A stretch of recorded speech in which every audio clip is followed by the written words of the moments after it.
Belə bir şükür eləmisiniz, ilahi sənə şükür eləyirəm o nemətlərə görə ki, mənə verməmsən. Mənə vermədiyin nemətlərə görə sənə təşəkkür eləyirəm. Sənin verməyində bir lütf varsa, verməməyində də bir lütf var. Lütf bu deyil vermək. Lütfün bəzən daha ali təzahürü nədənsə insanı məhrum eləməkdədir. Uşaq deyir atasına ki, kibrit ver. Kibrit ver, yandırım nəmnəysə. Ata bilir ki, evi oda tutacaq, vermir. Uşaq böyüyəndən sonra deyir, ata çox sağ ol, onu da versəydin, evi yandıracaqdın.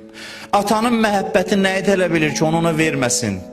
Biz ancaq istədiklərimizi istəyirik, verəndə şükür edirik, verməyəndə təəssüf, səbr edirik, hələ ən yaxşı halda. Allahın bizə nəyisə verməməyində mən sual verirəm sizə. Sevgidən başqa bir səbəb ola bilər. Oturun fikirləşin, görün, başqa nə səbəb tapırsınız? Xahiş edirəm, da vaxt çatıb da bu məsələləri həll eləyək özümüz üçün.